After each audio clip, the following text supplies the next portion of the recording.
Bonjour à tous et à toutes. Nous allons proposer un corrigé de l'épreuve du baccalauréat S1 2020, second groupe. Dans cette vidéo, nous allons proposer un corrigé de l'exercice 3. Voilà, cet exercice 3, noté sur 7,5 points, est constitué de QCM, qui porte sur les probabilités, les nombres complexes et les suites. On vous dit, pour chacune des affirmations suivantes, une seule proposition est vraie. Recopie le numéro de l'affirmation et indiquez la lettre correspondant à la proposition choisie. Une réponse correcte vaut 1,5 point. Donc, vous voyez qu'ici, on ne vous demande pas de justifier. L'énoncé ne demande pas de justifier les réponses. Voilà, il suffit de marquer le numéro et aussi de la lettre de la réponse choisie. Mais nous allons le faire. On va donc donner les preuves. Donc ça, c'est pour que ça soit instructif, n'est-ce pas, pour vous expliquer pourquoi on a choisi ces réponses-là. Pour plus de clarté. Parce que dans ce genre d'exercice, c'est une question de flair. Il faut repérer les réponses évidemment fausses et procéder par élimination. Bon, pour la première question, on vous dit soit Z un nombre complexe de module 1, alors le conjugué Z bar de Z est égal à petit a 1 sur Z, petit b moins Z, et petit c 1 ou moins 1. Alors là, nous savons que si Z est un nombre complexe de module 1, alors on a module de Z au carré qui est égal à module de Z le tout au carré est égal à 1. Le module de Z le tout au carré, c'est Z bar égale 1. Voilà ce qui donne bien Z bar égale 1 sur Z. Donc, la bonne réponse est donc la réponse A.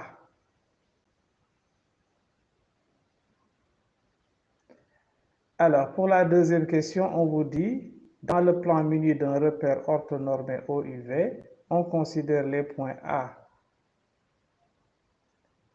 d'affixe 1 moins I et B d'affixe moins 2I. L'ensemble des points M d'affixe Z tels que Z plus 2I sur Z moins 1 plus I, soit imaginaire pur, et petit a, le cercle de diamètre AB privé des points AB, la médiatrice de AB, le cercle de diamètre AB privé du point A. Alors, là, puisque nous voulons que Z plus 2I sur Z moins 1 plus I soit un imaginaire pur, donc appartient à RI, ceci est équivalent à dire que Z égale moins 2I. Parce que si Z égale moins 2I, c'est nul. Et 0 est bien un imaginaire pur. Ou bien dans le cas où ce n'est pas nul, donc comme ça, donc cet argument-là donc sera défini. Voilà, argument de Z plus 2I sur Z moins 1 plus I est donc égal à pi sur 2 modulo pi. Voilà, donc là c'est pour Z différent de moins 2I est différent de 1 moins I, c'est-à-dire les affixes des points A et B. Donc ceci est équivalent à dire que Z est égal à moins 2I ou bien argument de Z moins z de b sur z moins z de a égale pi sur 2 modulo pi. Ceci est équivalent à z égale moins 2i, ou bien l'angle MAMB est égal à pi sur 2 modulo pi. Donc, ça veut dire que donc, le M est égal à B, parce que Z égale à moins 2i, donne M égale B, ou M, l'autre, ça donne M appartient au cercle de diamètre AB, mais privé des points AB. Voilà. Donc, finalement, si nous prenons la réunion, nous obtenons, parce que voici les réponses proposées, donc nous allons prendre, nous, la réponse qui contient, en fait, le cercle de diamètre AB privé uniquement du point A, parce que le point B est pris, et l'autre également donne le cercle de diamètre AB privé des points AB. Donc, si nous prenons la réunion, on trouve le cercle de diamètre AB privé du point A. Donc, la bonne réponse ici, c'est la réponse C. Troisième question, soit UN une suite arithmétique de raisons moins ln de 2. Alors, la suite Vn, le terme général Vn est égal à exponentielle de UN, est une suite arithmétique de raison moins 2, est une suite géométrique de raison moins 2, est une suite géométrique de raison 1 demi. Alors, pour cela, nous allons calculer Vn plus 1 sur Vn, ce qui nous donne exponentielle de Un plus 1 sur exponentielle de Un. Et là, ça donne exponentielle de Un plus 1 moins Un. Voilà, par application des propriétés sur la fonction exponentielle.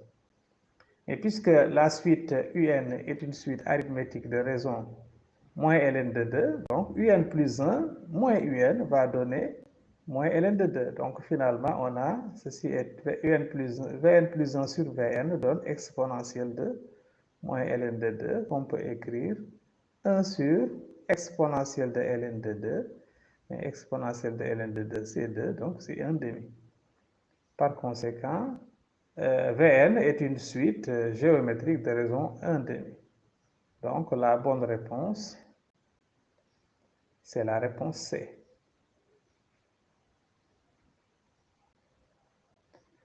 Bien, maintenant, quatrième question. On vous dit une urne contient 10 boules indiscernables au toucher. Il y a 5 boules blanches et 3 boules noires. On tire simultanément 3 boules de l'urne.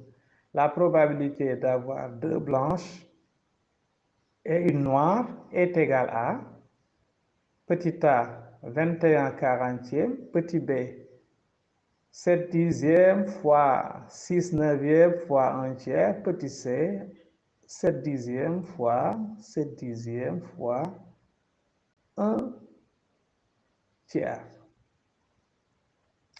Alors, ici, l'univers oméga de cette expérience est l'ensemble des combinaisons de 3 éléments de l'ensemble des 10 boules. Voilà, parce qu'on tire simultanément.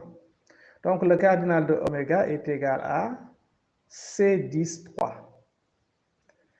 Maintenant, réaliser l'événement, c'est-à-dire choisir 2 boules blanches. Je vais avoir 2 boules blanches et une boule noire. Donc, c'est choisir les 2 boules blanches parmi les 7 et une boule noire parmi 3. Le nombre de cas favorables est alors C7,2 fois C3,1. Maintenant, ici, nous vous rappelons les réponses données.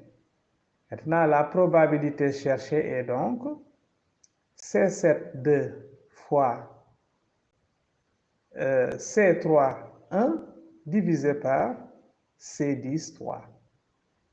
Et ce qui nous donne 21 fois 3 sur 120, et on trouve, après simplification, 21 sur 40.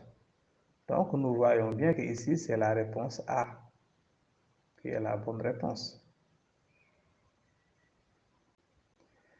Question 5. dans la même urne que celle de la question 4. Ça veut dire donc que le contenu de l'urne est inchangé. Il y a 10 boules, 7 boules blanches et 3 boules noires. On vous dit on tire une boule, on note sa couleur et on la remet dans l'urne. On effectue 5 tirages successifs avec remise. La probabilité d'obtenir 3 boules blanches, ici on tire donc 5 boules. La probabilité d'obtenir 3 boules blanches et 2 boules noires est égale à, petit a, 3/7 fois 2/3, petit b, 7 au cube fois 3 au cube fois C5 sur 10 à la puissance 5 et petit c, 3/7 fois 2/3 sur 10 à la puissance 5. Vous voyez que cette expérience est assimilable à un schéma de Bernoulli. Voilà. Ici donc, la longueur c'est 5, puisqu'on tire 5, n'est-ce pas? Et nous allons désigner par S l'événement obtenir une boule blanche lors d'un des tirages. Voilà. Chaque tirage ici est une épreuve de Bernoulli. Donc ça se passe dans les mêmes conditions. Donc on fait le tirage 5 fois de suite. Maintenant, P de 7, puisque dans l'urne, il y a 7 boules blanches sur les 10, donc P de S, qu'on va appeler succès, est égal à 7 sur 10. Donc P de S bar est égal à 3 sur 10.